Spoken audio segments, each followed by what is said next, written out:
Welcome back to the channel. तो आज का जो हमारा टॉपिक रहने वाला है वो है फिजिकल पॉलिसी। कल के वाले लेक्चर में हमने पढ़ा था अच्छे से मॉनेटरी पॉलिसी। तो आज हम आते हैं अपने फिजिकल पॉलिसी पे। देखो बोथ द पॉलिसीज, पहले मैं रूट समझाना, फिर से मैं आपको रूट समझाना चाहता हूँ। मैंने आपको बताया, देखो अगर मैं जनरली बात करूँ यहाँ पे, एक इकोनॉमी में क्या होता है, देखो प्रोडक्शन होती है, ये आपको पता है। प्रोडक्शन होती है, प्रोडक्शन क्या होता है सर? गुड्स एंड सर्विसेज है ना, production of goods and service. उससे क्या होता है सर? जीडीपी इंक्रीज होता है, हमारा प्रोडक्शन से हमारा जीडीपी इंक्रीज होता है। ये बात क्लियर है ना? या तो मैं बताऊंगा ग्रोथ इंक्रीज हो रही है।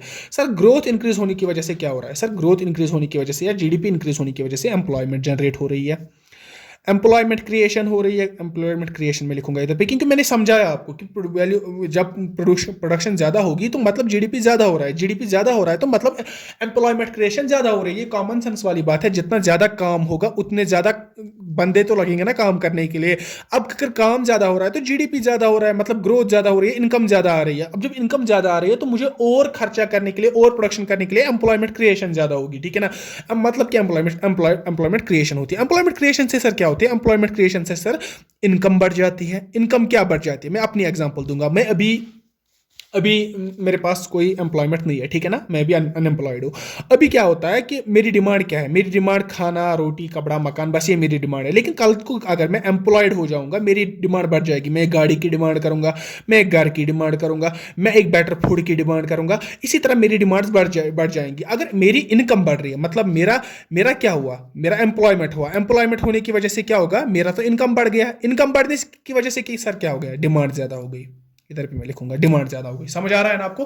पहले तो प्रोडक्शन हो रही है गुड्स एंड सर्विस की, प्रोडक्शन ज्यादा होने की वजह से क्या होता है सर? जीडीपी ग्रोथ हो रही है। जीडीपी ग्रोथ होने की वजह से क्या होता है? एम्प्लॉयमेंट क्रिएशन हो रही है। एम्प्लॉयमेंट क्रिएशन मतलब लोगों के पास पैसा आ रहा है, लोगों की जेब में पैसा आ रहा है। अब जब इनकम लोगों के पास आ रही है तो वो लोग डेफिनेटली बात है कि डिमांड ज्यादा करेंगे, ठीक है ना? अब जब डिमांड ज्यादा होती है, डिमांड ज्यादा होने की वजह से सर क्या होता है? इन्फ्लेशन ज्यादा होती है। समझाया ना मैंने आपको? पिछले वीडियोस में भी मैंने समझाया, इस बार भी समझा रहा हूं कि इन्फ्लेशन कैसे ज्यादा हो रही है। अब अगर मुझे इन्फ्लेशन कंट्रोल करनी होगी, मैं क्या करूंगा? मैं तो प्रोडक्शन खत्म नहीं करूंगा। मुझे इसका मतलब ये नहीं कि मुझे प्रोडक्शन ही नहीं करना है। अगर मैं प्रोडक्शन स्टॉप कर दूं तो जीडीपी कैसे बढ़ेगा? हमारा जीडीपी तो हमारा बढ़ा है ना। हमें मसला इनकम से आता है, इधर पे इनकम से, ठीक है ना, मनी से।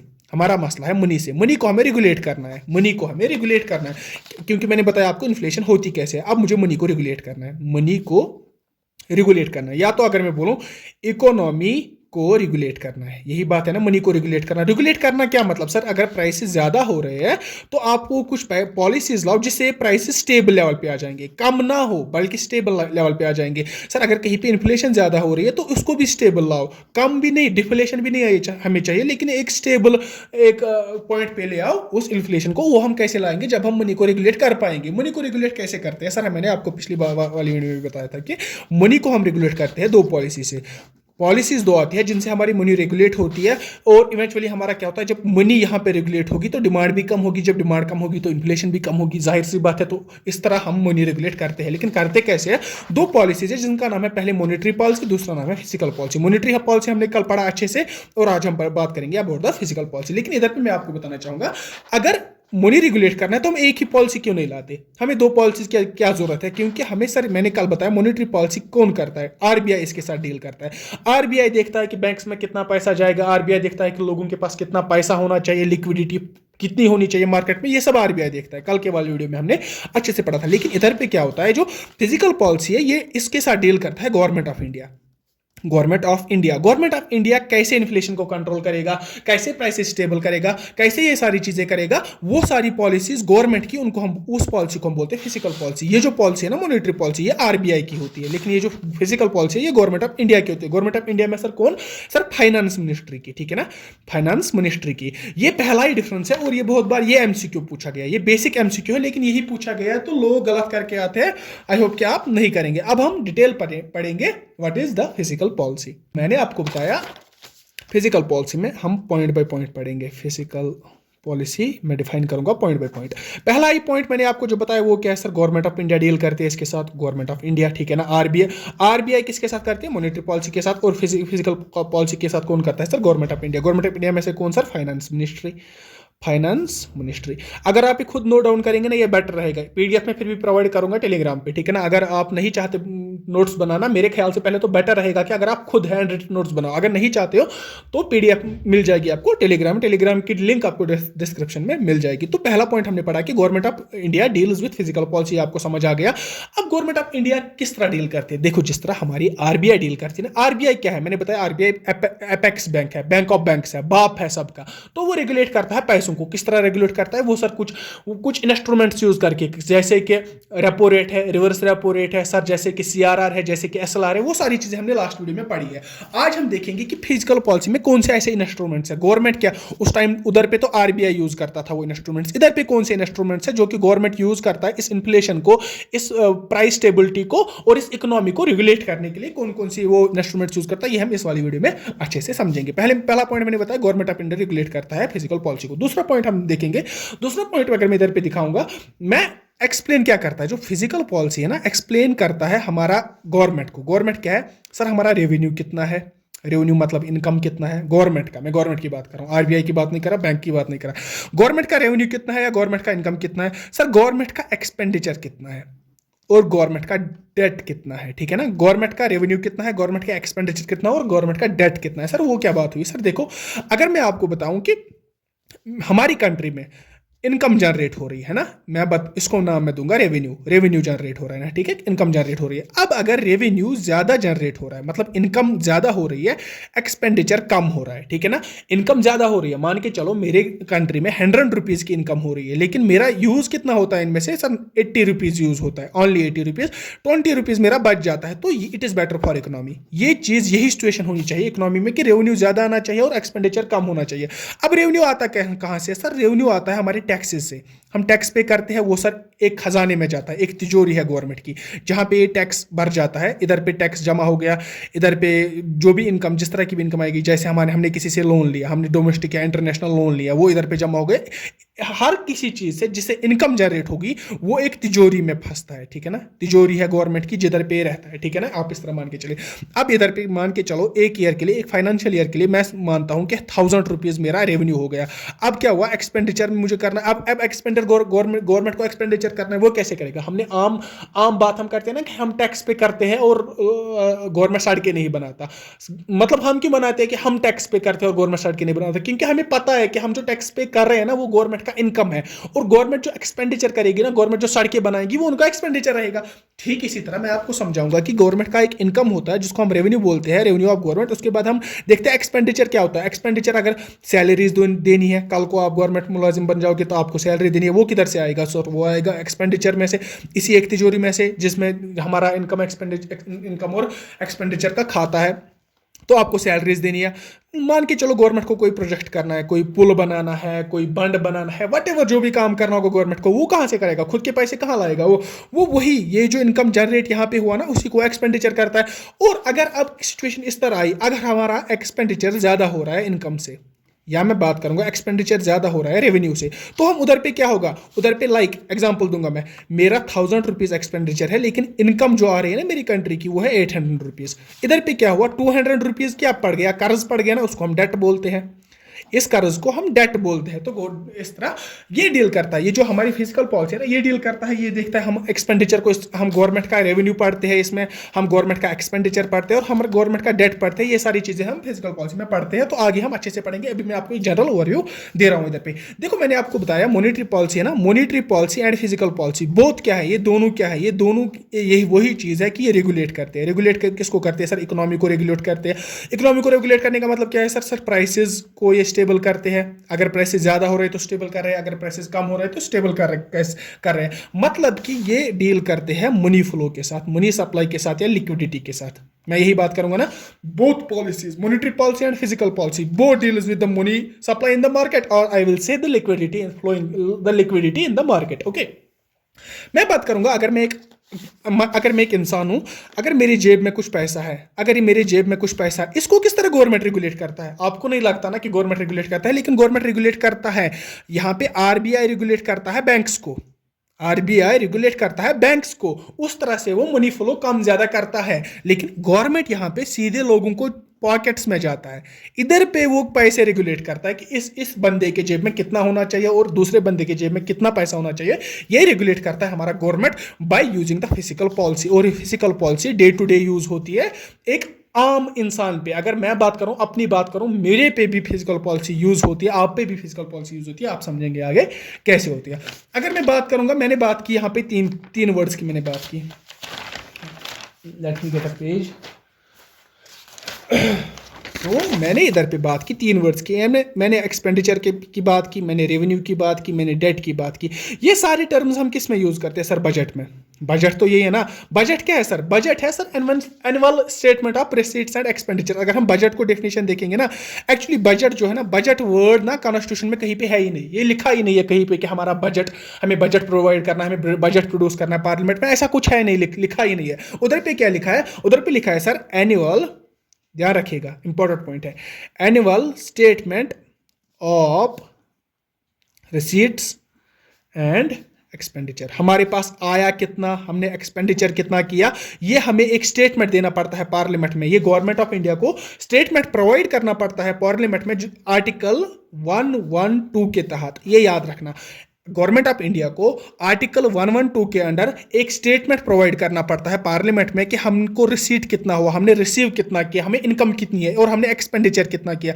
और इन्हीं एक्सपेंडिचर, रिसीट्स की मैंने बात की, डेट की मैंने बात की, इसी को तो हम बोलते हैं ना सर बजट।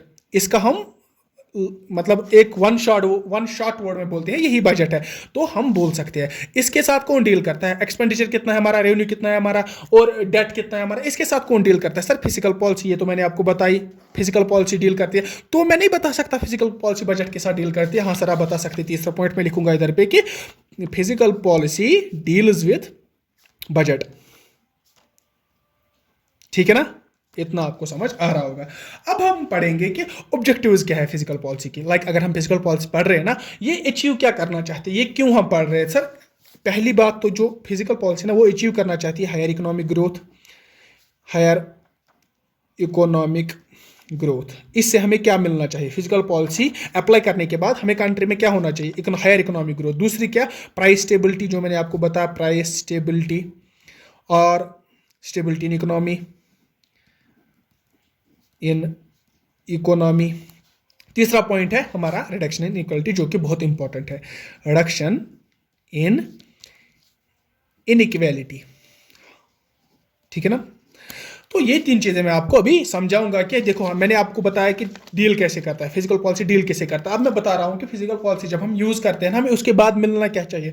हमें सर इकोनॉमिक ग्रोथ होनी चाहिए ज़्यादा, हमें प्राइस स्टेबिलिटी आनी चाहिए, इकोनॉमी में इन्फ्लेशन नहीं होना चाहिए, डिफ्लेशन नहीं होना चाहिए, हम एक अच्छी परसेंटेज ग्रोथ रेट के साथ हमारी इकोनॉमी ग्रो करनी चाहिए। और तीसरा क्या है? इनइक्वालिटी रिड्यूस होनी चाहिए। ये तीनों मैं थोड़ा सा इलॉबरेट करूंगा, उसके बाद हम आगे बढ़ते हैं। स्टार्ट करते हैं। हम कहाँ से स्टार्ट करेंगे भाई? हम स्टार्ट करेंगे हायर इकोनॉमिक ग्रोथ। किससे हम स्टार्ट करेंगे? Higher economic growth. हमें अचीव क्या करना है? अचीवमेंट इधर पे मैं लिखूंगा, अचीवमेंट। हमें अचीव क्या करना है? हायर इकोनॉमिक ग्रोथ प्लस और क्या करना है हमें? Price stability. ये दोनों मैं एक साथ समझाऊंगा, प्राइस स्टेबिलिटी। ठीक है ना? जब प्राइस स्टेबिलिटी आएगी, इकोनॉमिक ग्रोथ खुद ब खुद हो जाएगी। ये बात आप याद रखिए। अब मैं समझाऊंगा कैसे। देखो डिमांड ज्यादा होती है, ठीक है ना? डिमांड ज्यादा हो रही है, ठीक है ना? डिमांड ज्यादा क्यों हो रही है मैंने आपको समझाया। अब डिमांड ज्यादा हो रही है, लोगों के पास पैसा ज्यादा है। आप इस तरह समझिए, डिमांड तभी ज्यादा होगी जब लोगों के पास पैसा ज्यादा होगा। अभी लोगों के पास पैसा ज्यादा है, दैट मीन्स कि डिमांड ज्यादा है। डिमांड ज्यादा है तो हमें क्या करना है? प्रोडक्शन ज्यादा करनी है कि नहीं? हाँ सर हमें प्रोडक्शन ज्यादा करनी है। प्रोडक्शन जब हम ज्यादा करेंगे सर जीडीपी राइज होता है हमारा। हाँ सर जीडीपी भी राइज होता है प्रोडक्शन ज्यादा करने की वजह से। जब जीडीपी राइज होता है तो एम्प्लॉयमेंट ज्यादा होती है कि नहीं? एम्प्लॉयमेंट ज्यादा होती है। तो मैंने बताया कि हमें हायर इकोनॉमिक ग्रोथ अचीव करनी है। मतलब अगर इकोनॉमिक एम्प्लॉयमेंट ज्यादा होगी ना, हमारे कंट्री में एम्प्लॉयमेंट ज्यादा होगी, जितने ज्यादा अभी मैं मान के चलो इधर पे 3 बंदे हैं, ये काम कर रहे हैं और कुछ इनकम जनरेट कर रहे हैं, वो है जीडीपी। अब इधर पे एम्प्लॉयमेंट ज्यादा हो रही है, अब और 5-6 लोग जुड़ चुके हैं। अभी कितना जीडीपी ज्यादा करेंगे कि नहीं करेंगे? हाँ सर। तो हमें फोकस करना है एम्प्लॉयमेंट पे। अब कैसे फोकस करेंगे, इस तरह मैं आपको बताऊंगा। डिमांड कब ज्यादा होगी? देखो डिमांड सर तब ज्यादा होगी जब लिक्विडिटी ज्यादा होती है मार्केट में। मतलब क्या है सर? मनी फ्लो जब ज्यादा होता है, मनी फ्लो ज्यादा होगा, दैट मीन्स डिमांड भी ज्यादा होगी। ये समझ रहे हैं ना आप? हाँ सर ये समझ रहे हैं। अब फिजिकल पॉलिसी इधर पे अप्लाई होती है। सर कैसे अप्लाई होती है? सर गवर्नमेंट क्या करता है, गवर्नमेंट के हाथ में क्या क्या है? सर उधर पे आरबीआई तो वो सारे ना यूज करता है ना अपने इंस्ट्रूमेंट्स, लेकिन इधर पे गवर्नमेंट कैसे लिक्विडिटी को रेगुलेट करेगा, मनी फ्लो को गवर्नमेंट कैसे रेगुलेट करेगा? सर गवर्नमेंट के हाथ में एक बात हमारी टैक्स है कि नहीं सर? दो बातें, दूसरी बात मैं करूंगा गवर्नमेंट के हाथ में सर सब्सिडीज है। अब इससे क्या फर्क पड़ता है हमारे लिक्विडिटी को? मान के चलो मेरे पास अभी 100 रुपीज है, मेरे पॉकेट में 100 रुपीज है, ठीक है। अब गवर्नमेंट आ रहा है, गवर्नमेंट बता रहा है भाई कोई मसला नहीं, तो एक काम कर, तू 10 रुपये टैक्स दे। तो मैं जा रहा हूं, मैं 90 रुपीज की डिमांड करता हूं। यही करूंगा ना मैं, आप भी यही करेंगे ना, मैं 90 रुपीज की डिमांड करूंगा 10 रुपीज टैक्स देके। लेकिन अब क्या हो रहा है, अभी डिमांड मैंने देखा मार्केट में कि इन्फ्लेशन ज्यादा हो रही है। इन्फ्लेशन क्यों ज्यादा हो रही है? क्योंकि मेरे पास 90 रुपीज है। अब सिचुएशन क्या, गवर्नमेंट को ये बात पता चलती है, क्योंकि गवर्नमेंट तो सब देखता है ना। गवर्नमेंट क्या करता है, गवर्नमेंट काम करता है, बोल रहा है भाई आपके पास 100 रुपीज है ना, आप एक काम करो, आप मुझे 60% टैक्स दो। आप मुझे 60% टैक्स दो। 60% में जब टैक्स दूंगा मेरे पास कितना बचेगा? 40 रुपीज बचेंगे कि नहीं? मैं डिमांड किसकी करूंगा? मैं सर डिमांड किस बात की करूंगा? 40 रुपीज की। अगर तो ये इस इधर पे मैंने रेगुलेट की, मनी फ्लो रेगुलेट हुआ। हाँ सर कैसे हुआ? मैंने टैक्सेस की रेट बढ़ा दी। अब एज पर सिचुएशन, अगर मेरी इन्फ्लेशन ज्यादा हो रही है तो मैं टैक्सेस की रेट बढ़ाऊंगा, अगर मेरी डिफ्लेशन हो रही है तो मैं टैक्सेस रिड्यूस करूंगा। कॉमन सेंस वाली बात है। हाँ सर, तो गवर्नमेंट के हाथ में, गवर्नमेंट के पास जो पावर है वो है पहला टैक्स, कि टैक्स रेगुलेट करने से वो लिक्विडिटी को रेगुलेट कर सकता है। दूसरी बात है सब्सिडी। अब टैक्स क्या है? टैक्स तो वो है कि जो मैं इधर से दे रहा हूं। अब मैं सब्सिडी की अगर मैं बात करूं, सब्सिडी वो पैसा है जो गवर्नमेंट मदद करती है, ठीक ना। एक्चुअली जो सब्सिडीज है ना, ये किस लिए है? ये अगर मैंने इनइक्वालिटी की बात की कि फिजिकल पॉलिसी जो हमारी है वो हमें डिफाइन करती है कि इनइक्वालिटी नहीं होनी चाहिए। अब इनइक्वालिटी कैसे नहीं होगी? सर प्रोविजंस दिए जाते हैं, सर डिफरेंट प्रोविजंस दिए जाते हैं, सर लाइक रिजर्वेशंस दिए जाते हैं, एससी एसटी बैकवर्ड क्लासेस ये रिजर्वेशंस दी जाती है, और उसके बाद सब्सिडीज दी जाती है, फ्री राशन दिया जाता है। इस तरीके में हमारी गवर्नमेंट इनइक्वालिटी को कम करती है। हमें आगे इनइक्वालिटी में अच्छे से डिस्कस करेंगे। अभी मैं आपको इधर पे सब्सिडीज के बारे में बताऊंगा पहले कि सब्सिडीज यूज करके गवर्नमेंट कैसे लिक्विडिटी को ना रेगुलेट करता है। मैंने इधर पे बताया लिक्विडिटी मेंटेन करता है, लिक्विडिटी रेगुलेट करता है। एक तो आरबीआई भी करता है, एक तो हमारा गवर्नमेंट भी करता है। आरबीआई के बारे में हमने पढ़ा मॉनेटरी पॉलिसी में कैसे रेगुलेट करता है। इधर पे हम देखेंगे कि गवर्नमेंट कैसे रेगुलेट करता है हमारी ना लिक्विडिटी को। कैसे करता है सर? पहले ही टैक्स मैंने आपको बताया, टैक्स के साथ टैक्स कम ज्यादा करके। दूसरा है सब्सिडी। सब्सिडी में आप पढ़ूंगा मैं कि सब्सिडी से कैसे हम लिक्विडिटी को कम ज्यादा कर सकते हैं, मनी फ्लो को कैसे हम कंट्रोल कर सकते हैं मार्केट में। जैसे सब्सिडी, अगर मेरे पास अभी मान के चलो मेरे पास मैंने एक गैस सिलेंडर लाया, मैंने 700 रुपीज पे किया एक गैस सिलेंडर का। अब क्या हो रहा है? अब मैंने 700 रुपीज पे किया, सब्सिडी नहीं है। अब गवर्नमेंट बता रहे नहीं भाई मैं आपको सब्सिडी दूंगा, आप इकोनॉमिकली बैकवर्ड्स में, मैं आपको सब्सिडी दूंगा, मैं आपको 300 रुपीज एज सब्सिडी दूंगा। 300 रुपीज जब मेरे पास आ गई तो ये 300 रुपीज की मैं डिमांड नहीं करूंगा, ये 300 रुपीज की मैं डिमांड करूंगा। अगेन जब डिमांड ज्यादा होगी, जब 300 रुपीज मैंने डिमांड ज्यादा हो गई तो मेरी इन्फ्लेशन ज्यादा हो गई। इन्फ्लेशन ज्यादा होने का मतलब क्या है कि प्राइसेस अनस्टेबल हो गए। अब प्राइसेस अनस्टेबल हो गए ना, प्राइसेस अनस्टेबल हो गए तो गवर्नमेंट को इनको स्टेबल तो करना पड़ेगा ना। गवर्नमेंट को स्टेबल कैसे करेगा सर? वो सब्सिडीज को कम करेगा, सब्सिडी को माइनस करेगा। क्या सर सब्सिडी अभी तक मैं 700 की गैस सिलेंडर ला रहा था, मेरे को गवर्नमेंट 300 सब्सिडी दे रहा था। अब गवर्नमेंट ने देखा कि इन्फ्लेशन ज्यादा हो रही है, अनस्टेबिलिटी है मार्केट में, उन्होंने बताया नहीं भाई अब सब्सिडी नहीं, अब मैं तुमको 40 रुपये सब्सिडी दूंगा।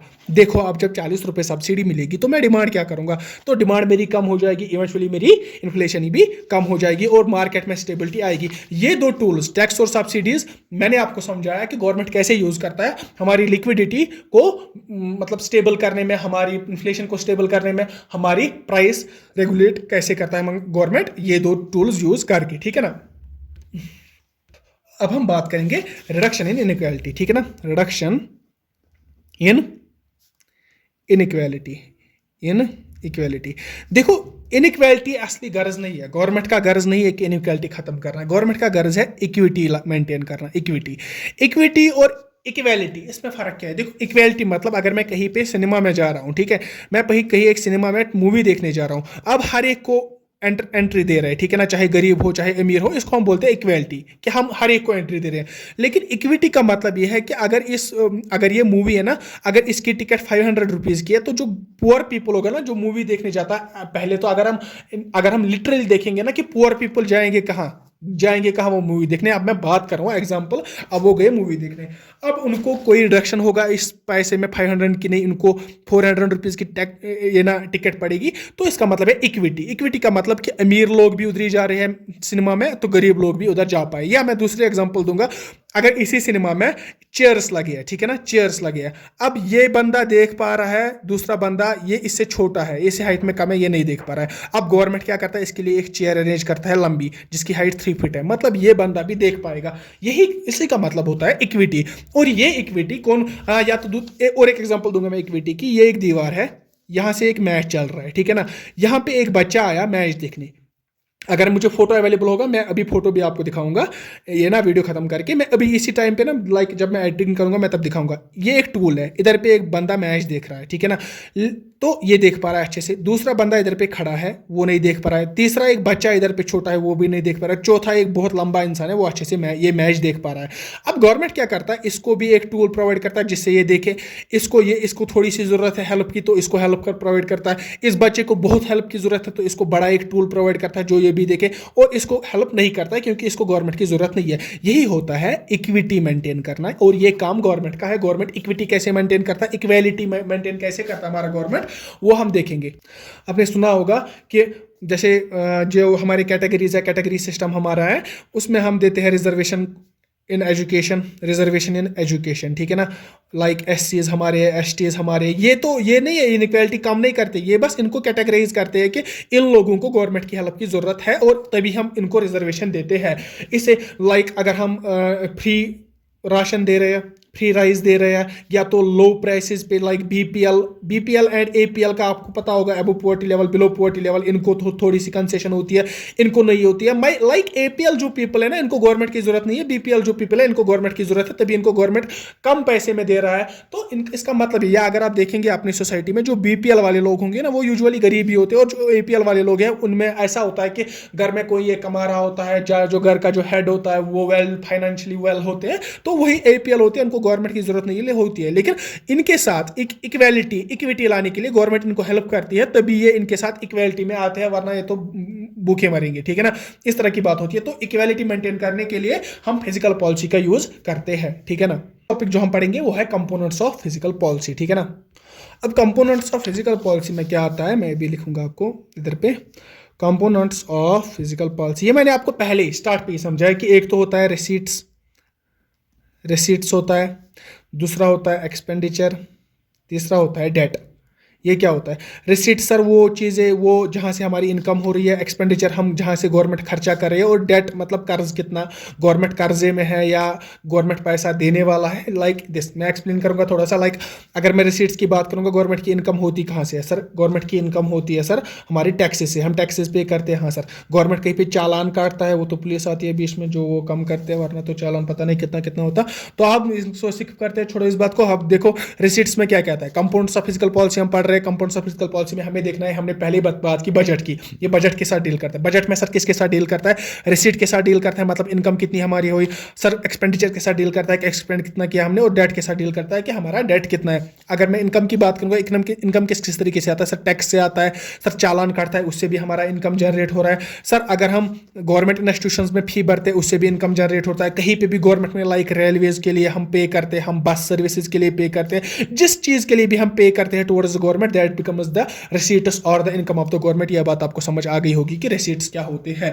और दूसरी बात एक्सपेंडिचर की बात करूंगा मैं, फिर एक्सपेंडिचर गवर्नमेंट किस तरह करता है। लाइक अगर मैं बात करूं, सैलरीज देता है गवर्नमेंट। लाइक अगर मैं बात करूं, different projects constructional workers government करता है। या अगर मैं बात करूंगा ना पेंशन की, हाँ पेंशन प्रोवाइड करता है गवर्नमेंट। ये सारी चीजें जो भी गवर्नमेंट एक्सपेंडिचर करता है, ये करता है हमारे, उसको हम बोलते हैं expenditure. That is the component of the physical policy. यहाँ पे अगर हम डेट की बात करेंगे, मैंने आपको बताया जब एक्सपेंडिचर ज्यादा होगा, आमदनी 8 खर्चा रुपया होगा, तब एक कंट्री आएगी डेट में, उसी को हम डेट बोलते हैं, ठीक है ना।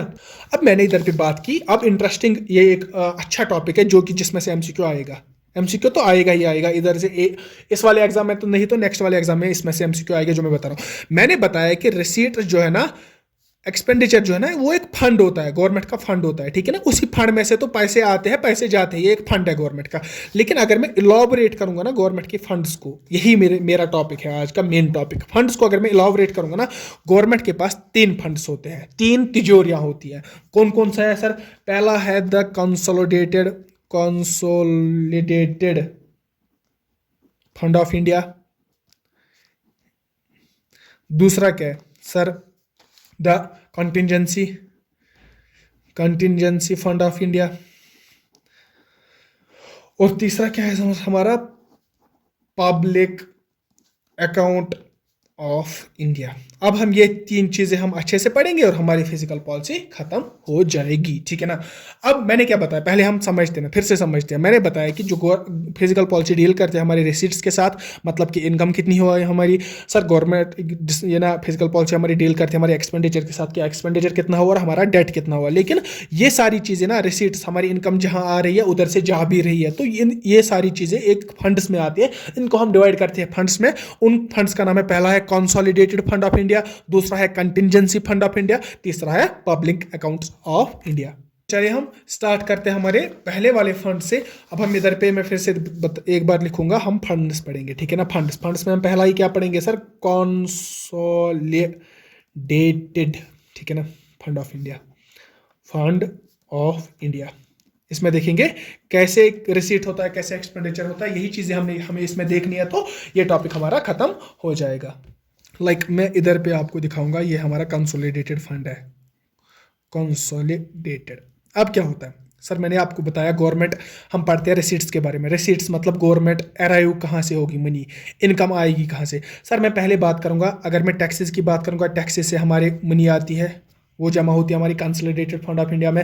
लोन अगर गवर्नमेंट लेगी वो जमा होगी हमारे कंसोलिडेटेड फंड ऑफ इंडिया में, या जो भी कोई है ना इनकम होगी वो जमा होगी हमारी कंसोलिडेटेड फंड ऑफ इंडिया में। लेकिन उसके बाद क्या होता है, ये तो हुई मैंने यहाँ पे मैंने बात की रिसीट्स की, RECIPTS रिसीट्स, और यहाँ पे मैंने बात की एक्सपेंडिचर की, क्योंकि गवर्नमेंट दोनों रिसीट्स भी करता है एक्सपेंडिचर भी करता है। तो किस में से करता है sir? Consolidated fund of India में से। सर इसकी इनकम कहाँ से आ रही है सर? टैक्सेस पे करने से आ रही है। और क्या, और किस तरीके से आ रही है सर? लोन अगर गवर्नमेंट ले रहा है, चाहे इंटरनेशनल IMF से ले रहा है या चाहे किसी लोकल डोमेस्टिक बॉडी से ले रहा है, तो जिस वजह से भी हमारी इनकम जनरेट होती है, like this is the income in the consolidated fund of India. लेकिन अब क्या हो रहा है, अब गवर्नमेंट को एक्सपेंडिचर करना है, तो गवर्नमेंट इसी में से उठा के कुछ पैसा एक्सपेंडिचर करती है। मैं आपको बताऊंगा कि अगर मुझे लोन वापस करना है, अगर मैंने किसी कंट्री से लोन लिया, लाइक मैंने रशिया से लोन लिया, तो मुझे वो लोन रिटर्न करना है, वो मैं रिटर्न कहां से करूंगा sir? Consolidated fund of India से, ठीक है ना। और अगर मैंने कहीं से लोन लिया, एक तो फुल लोन पेमेंट होता है, फुल लोन पेमेंट, दूसरा है इंटरेस्ट पेमेंट, उस लोन पे मुझे इंटरेस्ट देना है, ये भी मेरा जाएगा कंसोलिडेटेड फंड ऑफ इंडिया। मतलब गवर्नमेंट का जो रिसीट्स होते हैं और जो एक्सपेंडिचर होता है ना, वो जाता है हमारा कंसोलिडेटेड फंड ऑफ इंडिया में। तो अब बाकी, लेकिन मैं इससे पहले मैं बताऊं कि इसके रिलेटेड प्रोविजन जो है ना, इसके रिलेटेड जो भी प्रोविजन है वो लिखे हमारी आर्टिकल 266 क्लॉज 1 में, ठीक है ना। ये इंपॉर्टेंट पॉइंट बनता है, मे बी JKSSB या SSC मत पूछ सकता है कि इस कंसोलिडेटेड फंड के जो प्रोविजंस है वो आर्टिकल 266 क्लॉज 1 में है, ठीक है ना। हर एक स्टेट को, अगर मैं जम्मू कश्मीर की बात करूं, अगर मैं हरियाणा, गुजरात, राजस्थान, किसी भी स्टेट की बात करूं, उसका अपना कंसोलिडेटेड फंड ऑफ इंडिया होता है। अब अगर आपको बताएगा कोई कि कंसोलिडेटेड फंड ऑफ इंडिया क्या होता है सर, वो फंड ऑफ इंडिया जिसमें हमारा इनकम आता है और गवर्नमेंट उसमें से एक्सपेंडिचर करता है, उसको हम बोलते हैं कंसोलिडेटेड फंड ऑफ इंडिया। और इसको ऑडिट कौन करता है, मतलब इसकी देखरेख कौन करता है? कंसोलिडेटेड फंड ऑफ इंडिया की, ये MCQ पूछा गया है, वो करता है ऑडिटर जनरल ऑफ इंडिया, ठीक है ना। Comptroller and auditor general, CAG जिसको हम बोलते हैं, CAG, comptroller auditor general of India, वो जो है होगा ना उस टाइम पे, उस प्रेजेंट टाइम पे वही कंट्रोल करता है, वही देखरेख करता है किसकी? कंसोलिडेटेड फंड ऑफ इंडिया की। ये इसमें से MCQs, 2 MCQs इसमें से पूछ सकते हैं ये दो, ठीक है ना। अब हम बात करेंगे दूसरा जो हमारा फंड है वो है कंटिजेंसी फंड ऑफ इंडिया। इधर पे मैं बात करूंगा दूसरे फंड की जो है कंटिजेंसी फंड ऑफ इंडिया, ये नोट डाउन कीजिएगा, कंटिजेंसी फंड ऑफ इंडिया। देखो कंटिजेंसी फंड ऑफ इंडिया क्या है, इसको हम दूसरा नाम देते हैं, इसको हम देते हैं इमरजेंसी फंड्स, इमरजेंसी फंड्स। हाँ, और एक बात, आई एम सॉरी, मैं इधर पे एक बात बोलना भूल गया, जो इधर पे आता ना कंसोलिडेटेड फंड ऑफ इंडिया है ना, इसमें से अगर मुझे कुछ यूज करना है, लाइक मुझे इधर पे रिसीट्स आए ना, कंसोलिडेटेड फंड ऑफ इंडिया में मुझे रिसीव हुआ कुछ, इनकम आई कुछ, अब मुझे वो इनकम यूज करनी है, वो इनकम मैं डायरेक्टली यूज नहीं कर सकता, मुझे पहले पार्लियामेंट का परमिशन चाहिए। ये पॉइंट MCQ बनता है। तीसरा MCQ मैंने बताया इधर पे कि पार्लियामेंट का परमिशन मुझे चाहिए। लाइक वो क्या होता है कि अगर मुझे एक एक ये पार्लियामेंट है हमारा, ये लोकसभा, ये राज्यसभा। अब मुझे क्या करना है, मुझे अगर कोई एक्सपेंडिचर करना है, लाइक मुझे एक पुल बनाना है, मैं एक बिल लाऊंगा, उस पर मैं बताऊंगा कि मुझे पुल एक बनाना है, मुझे बजट इतना लगता है, मुझे उसमें खर्चा इतना आएगा, तो ये मैं लोकसभा में डालूंगा, उसके बाद ये राज्यसभा में होगा, उसके बाद इस पर प्रेसिडेंट साइन करेगा। जब प्रेसिडेंट साइन करता है ना, उसके बाद हम बोलते हैं कि बिल पास हो गई। अगर मैं आपको समझाऊं कि बिल एक पैसे कैसे पास होती है, वो पहले लोकसभा में ली जाती है, उसके बाद वो उधर पे जब उसको क्लैरिफिकेशन मिलेगी, उसके बाद राज्यसभा में जाती है, राज्यसभा में जाने के बाद जब वो विन करेगी, फिर उसके टाइप से सिंपल मेजॉरिटी से के साथ जीतेगी या और किसी तरीके से, वो उस उतनी डेप्थ में आप अभी नहीं जाइए, ठीक है ना। मैं बस बता रहा हूँ आपको कि जब कंसोलिडेटेड फंड ऑफ इंडिया में ना, जब ये हमारी तिजोरी है, इसमें हमें पैसे निकालने, इस तिजोरी में से पैसे निकालने के लिए हमें पहले गवर्नमेंट के पास जाना है, लाइक पार्लियामेंट के पास मुझे जाना है, पार्लियामेंट में मुझे एक बिल प्रोवाइड करनी है, उस पर जब लोकसभा अनुमति देगी, राज्यसभा अनुमति देगी, उसके बाद प्रेसिडेंट के पास जाएगी वो बिल। प्रेसिडेंट जब उस पर साइन करेगा ना अपना, उसके बाद वो बिल पास होगी, मतलब फिर मैं वो पैसा इस्तेमाल कर पाऊंगा। प्रेसिडेंट के साइन के बगैर वो पैसा मैं इस्तेमाल नहीं कर पाऊंगा। तो इसका मतलब है जो कंटिजेंसी फंड ऑफ इंडिया में है, इसमें हम खुद ये पैसा गवर्नमेंट यूज नहीं कर सकती until there is an valid signature of president, ठीक है ना।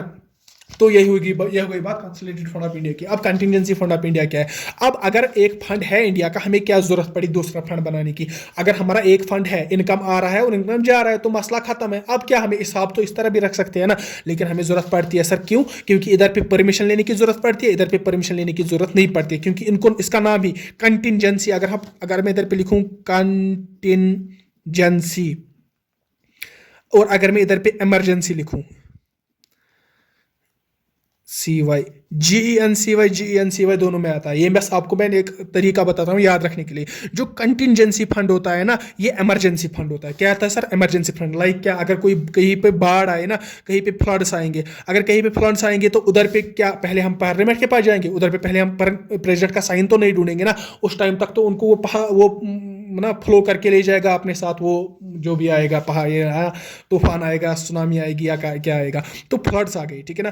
फ्लड्स के टाइम पे अगर हमें रिलीफ प्रोवाइड करना है ना, उन लोगों को रिलीफ प्रोवाइड करना है, उनको इवैक्यूएशन करानी है, तो उधर पे जो काम करना है ना, में जो भी खर्चा लगेगा वो हम इसी फंड से निकालते हैं, वो है कंटिजेंसी फंड ऑफ इंडिया। अब तो हमने बात की, ये कंटिजेंसी फंड है, दूसरा फंड है ये कंटिजेंसी फंड है। अब ये इमरजेंसी फंड है, ये आपने समझा, इससे पैसा जाता है। लेकिन सर आपने बता नहीं पैसा कहाँ आता, कहाँ से? ये भी तो बात है ना। अगर इनकम सारा इधर आ रहा है, तो इधर पैसा आ कहाँ से रहा है? जो हम ये एक्सपेंडिचर कर रहे हैं अपने इमरजेंसी पे, सर ये इसी में से आ रहा है, इसी कंटिजेंसी फंड में से आ रहा है। तो सर कितना आ रहा है? सर अबाउट 30,000 करोड़, ठीक है ना। 30,000 crore consolidated fund of India में से उठाया जाता है, उसके बाद इसको रखा जाता है कंटिजेंसी फंड में, क्योंकि इमरजेंसी के टाइम यूज किया जाता है। अगर आपको कोई पूछेगा इससे पहले, अगर हम 30,000 से पहले कितना हुआ करता था, इसका वैल्यू 500 करोड़, ओनली 500 करोड़ था कंटिजेंसी फंड हमारा। लेकिन उसके बाद जब यहाँ पे फ्लड्स आ गए बहुत स्टेट्स में, डिस्ट्रक्शन बहुत हो गई, तो वो फंड्स कम पड़ गए। उसके बाद ये इसमें रेगुलेशंस की गई, और अभी जो प्रेजेंट कंटिजेंसी फंड है ना, वो कितना है सर हमारा? वो 30,000 करोड़ है। और ये 30,000 करोड़ रिसीट होता है ना, इसमें एक रिसीट के तौर पे यूज होता है। तो ये रिसीट आता कहां से सर? ये कंसोलिडेटेड फंड ऑफ इंडिया में से इसमें जमा किया जाता है। कंसोलिडेटेड फंड ऑफ इंडिया में से पैसा उठा के कंसोलिडेट ना कंटिजेंसी फंड ऑफ इंडिया में लाया जाता है, उसमें जमा किया जाता है, ताकि अगर कहीं पे भी कोई फ्लड्स आए, कोई इमरजेंसी आए, तब हमें ये डायरेक्टली अवेलेबल हो, हमें प्रेसिडेंट का साइन की जरूरत ना पड़े। इसीलिए हमने ये दूसरा फंड बनाया है। और जिस तरह मैंने आपको इधर पे बताया कि आर्टिकल 266 के तहत कंसोलिडेटेड फंड के प्रोविजंस है, प्रोविजंस मतलब रूल्स वगैरह जो भी इस बारे में है, वो हमारे आर्टिकल 266 क्लॉज 1 में है। लेकिन अगर हम कंटिजेंसी फंड की बात करेंगे ना, इसके प्रोविजंस है हमारे article 267 clause 1, I guess, yes clause 1, 267 clause 1 of Indian constitution में हमारा लिखा है, हमारे प्रोविजंस लिखे हैं related to the contingency fund of India, जो कि हमारा इमरजेंसी फंड है। और एक बात है कि जिस तरह इधर पे मैंने बताया था आपको, इसकी देखरेख कौन करता है sir? Controller and auditor general of India, CAG जिसको हम बोलते हैं। और इसकी देखरेख की अगर मैं बात करूंगा ना, वो करता है फाइनेंस मिनिस्ट्री, ठीक है ना। सीधे गवर्नमेंट इन्वॉल्व होती है इसमें, जिसको हम बोलते हैं फाइनेंस मिनिस्ट्री, उसी के हाथ में ये सारा कुछ होता है, ये उसी के हुए देखरेख करते हैं, ठीक है ना। और किस बिहाफ पे? प्रेसिडेंट के बिहाफ पे। इसको एक्चुअली प्रेसिडेंट देख रेख करता है, लेकिन वो अपॉइंट करता है कैबिनेट मिनिस्टर्स को। कौन से कैबिनेट मिनिस्टर्स? फाइनेंस मिनिस्टर्स को मतलब उधर पे रखा होता है कि आप देखो भाई कि इसकी देख रेख देखो, इसमें बराबर फंड्स है, कितना गया हमारा रेवेन्यू, इसमें रिसीट्स कितना हुआ, हमारा एक्सपेंडिचर कितना हुआ, हमारा कंटिजेंसी फंड है, वो देखता है। हमारी फाइनेंस मिनिस्टर के जो कैबिनेट मिनिस्टर्स होते हैं वो देखते हैं, लेकिन किसके सुपरविजन में? प्रेसिडेंट के सुपरविजन में। ये बात आप याद रखिएगा। और अब तीसरा जो हमारा फंड हमें पढ़ना है आज, वो है हमारा, आज क्या खत्म करेंगे इसी के साथ टॉपिक, वो है public accounts of India. Public accounts of India वो क्या है सर? अभी हमने 3 फंड्स पढ़े, एक फंड ये हो गया, दूसरा फंड ये हो गया, तीसरा फंड अब ये है। ये क्या है? पब्लिक अकाउंट्स फंड क्या है सर? इसमें वो फंड्स इंक्लूड होते हैं ना।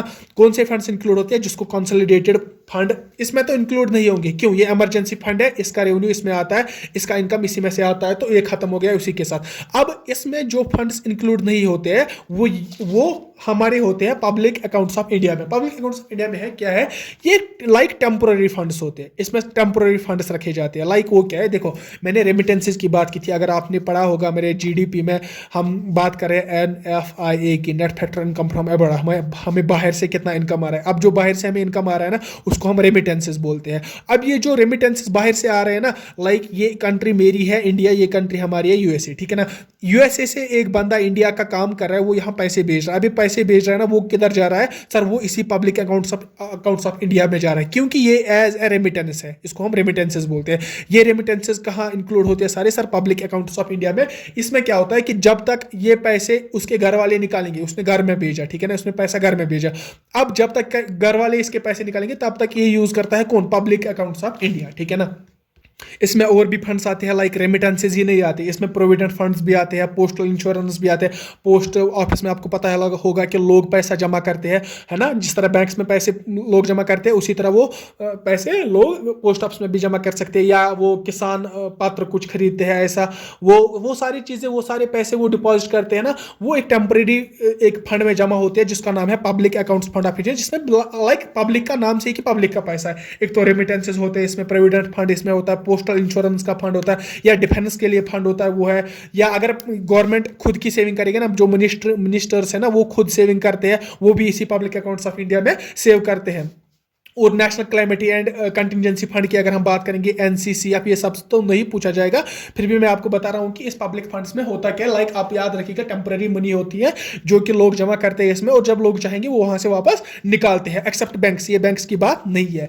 और अगर हम बात करेंगे ना, इसमें भी कोई परमिशन की जरूरत नहीं होती, पार्लियामेंट की कोई परमिशन की जरूरत नहीं है। लाइक अगर मैं बाहर USA में कमा रहा हूँ, अब मैंने इंडिया में पैसे भेजे, अब मेरे घर वाले तो पहले पार्लियामेंट के पास नहीं जाएंगे ना कि वो पैसे निकालने हमें, वो खुद जाते हैं और निकालते हैं, और उनको वो विथआउट एनी परमिशन दिया जाता है। That is what I am saying कि no permission is required by parliament, जो कि ये फंड्स प्रोवाइड करेगा। उसके बाद इसको कौन देख रेख करता है? उसको CAG, again controller and audit general of India, ठीक है ना, जो उस टाइम पे होगा।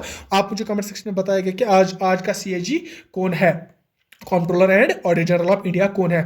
उसके बाद इसके प्रोविजंस की अगर मैं बात करूंगा ना, इसके प्रोविजंस आर्टिकल हमारे 266 क्लॉज 2 में है, ठीक है ना। आर्टिकल 266 क्लॉज 2 में इसके प्रोविजन सारे दिए हुए हैं। तो आई गेस हमने ये 3 पढ़े, हमने फंड्स पढ़े, हमने अच्छे से, हमने फिजिकल पॉलिसी में हमने क्या क्या पढ़ा, टैक्सेस हमने पढ़ा, कैसे टैक्सेस से क्या इम्पैक्ट पड़ता है, सब्सिडी से क्या इम्पैक्ट पड़ता है, कैसे इस तरीके से इन्फ्लेशन कंट्रोल होती है। उसके बाद हमने फंड्स के बारे में पढ़ा, हमने गवर्नमेंट रिसीट्स के बारे में पढ़ा, हमने गवर्नमेंट एक्सपेंडिचर के बारे में पढ़ा, हमने गवर्नमेंट के डेट के बारे में पढ़ा। ये बस इतना ही पढ़ना होता है हमारे इस फिजिकल पॉलिसी में। तो कंक्लूड करने से पहले मैं आपको कुछ टर्मिनल्स बताना चाहूंगा। देखो अगर मैंने आपको बताया कि आपको पता है कि जब फिजिकल पॉलिसी हम इस्तेमाल कैसे करेंगे, टैक्सेस हम ज़्यादा कब करेंगे, सब्सिडीज हम ज़्यादा कब करेंगे, टैक्सेस हम कम करेंगे, और ये कब हम कम करेंगे हमारे सब्सिडीज, उसी बेसिस पे हमारी है neutral physical policy, contractionary physical policy और एक्सपेंशनरी फिजिकल पॉलिसी। लाइक अगर मैं इधर पे आपको बताऊंगा, ये है न्यूट्रल फिजिकल पॉलिसी, यहाँ पे कंट्रैक्शनरी फिजिकल पॉलिसी। जिस तरह मॉनेटरी पॉलिसी थी ना, contractionary monetary policy, expansionary monetary policy, इस तरह फिजिकल पॉलिसी भी 3 तरीके है। न्यूट्रल है जब एक्सपेंडिचर बराबर होगा रेवेन्यू के, जितना रेवेन्यू आ रहा है उतना एक्सपेंडिचर भी हो रहा है। अब कंट्रैक्शनरी मॉनेटरी पॉलिसी है, मतलब कंट्रैक्शनरी मॉनेटरी पॉलिसी क्या है? कंट्रैक्शन करना है, मनी को कंट्रैक्शन करना है, मनी कम करना है। मनी कम कैसे होगा सर? टैक्सेस ज्यादा होंगे, इसमें टैक्सेस ज्यादा होते हैं। लाइक अगर मैं बताऊंगा कि इधर पे क्या हो रहा है, या अगर मैं इधर पे expansionary monetary policy, expansionary physical policy की बात करूंगा। मतलब कि हमें पैसा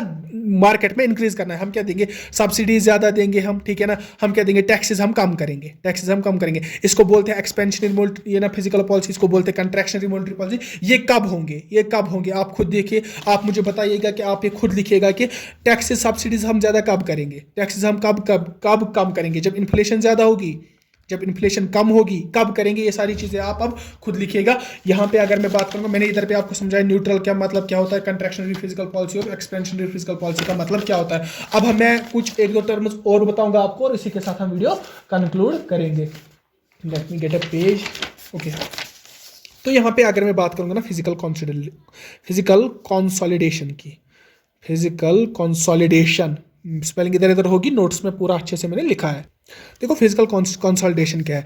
फिजिकल कंसोलिडेशन का मतलब क्या है कि ये एक पॉलिसीज है। ये जो फिजिकल पॉलिसी है ना हमारी, जो गवर्नमेंट हमारी फिजिकल पॉलिसी बनाती है, इसको इस तरीके से फ्रेम करना कि जो फिजिकल हेल्थ है जो हमारी कंट्री की, हमारी इकोनॉमी की जो फिजिकल हेल्थ है वो इम्प्रूव हो जाए।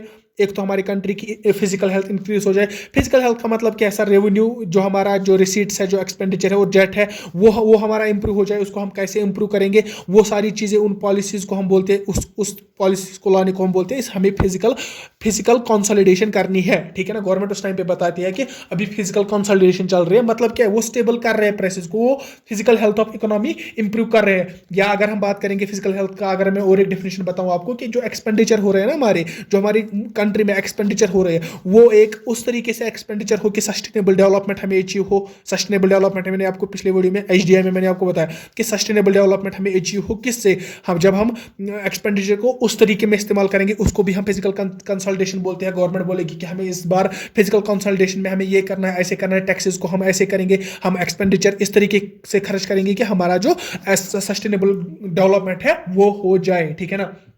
या टैक्सेस हम ज़्यादा कम करेंगे। जब टैक्सेस हम कितना करेंगे, जो हमारी ग्रोथ होगी, ये भी तो गवर्नमेंट को देखना है ना कि हम कितने टैक्सेस कम करेंगे या ज़्यादा करेंगे। टैक्सेस को रेगुलेट करने से ग्रोथ पे क्या फर्क पड़ रहा है, ये पॉलिसीज लाने को, उसको हम बोलते हैं फिजिकल कंसोलिडेशन। यहाँ पे और एक टर्म की अगर मैं बात करूँ, ये मैंने पहले एक टर्म की जिसके बारे में पूछ सकते हैं, तो दूसरी यही दो, एक लास्ट टर्म मैं बताऊंगा और उसके बाद में हम वीडियो क्लोज करेंगे। उसका नाम है डेट ट्रैप। मैंने आपको क्या बताया, मैंने आपको अभी बताया कि डेट क्या होता है। डेट मैंने आपको समझाया कि जब एक्सपेंडिचर सर ज़्यादा होगा और रिसीट्स कम होंगे, मतलब कि इनकम हमारी कम है और एक्सपेंडिचर ज़्यादा है। या अगर मैं बात करूंगा कि आमदनी 18 खर्चा रुपए है, उस टाइम पे क्या होता है कि जो कंट्री है ना वो डेट में आ जाती है। सर आ गई डेट में, सर अब इसको ये डेट पे करना है ना, डेट में आ गई। अब एक कंट्री को डेवलपमेंट करनी है, लाइक एक कंट्री चाइना, इसको डेवलपमेंट करनी है, अब ये डेट में चल रही है। अब ये डेट में चलने से क्या ये डेवलपमेंट कर पाएगी? नहीं सर, नहीं कर पाएगी। अब इसने आईएमएफ से लोन लिया, आईएमएफ या वर्ल्ड बैंक से लोन लिया इसने, ठीक है ना। वर्ल्ड बैंक से चाइना ने लोन लिया ताकि वो डेवलपमेंट करे, लेकिन चाइना खुद डेट में है। अब इसको ये वर्ल्ड बैंक का लोन चुकता करने के लिए और डेट लेना है। अब ये किसी और बॉडी से डेट लोन लेगी। अब यही एक मतलब है कि जब एक कंट्री डेट पे करने के लिए कहीं दूसरी जगह से डेट उठाए, कहीं जो दूसरी जगह से कर्जा उठाए, उसको हम बोलते हैं उस कंट्री को कि that country is currently in debt trap. ये एक ट्रैप में फंस गए, और जो कंट्री इस ट्रैप में फंस जाती है ना, तो उसके लिए तो बहुत ही मुश्किल रहता है उसे वापस निकलना। तो आई होप कि आपको ये सारा फिजिकल पॉलिसी के सारे जो रिलेटेड टर्म्स है आपको अच्छे से समझ आ गए होंगे। अगर आ गए तो प्लीज़ लाइक कीजिए, शेयर कीजिए, सब्सक्राइब कीजिए हमारे चैनल को, एंड हमारे लिए दुआ कीजिए। Thanks for watching and good bye.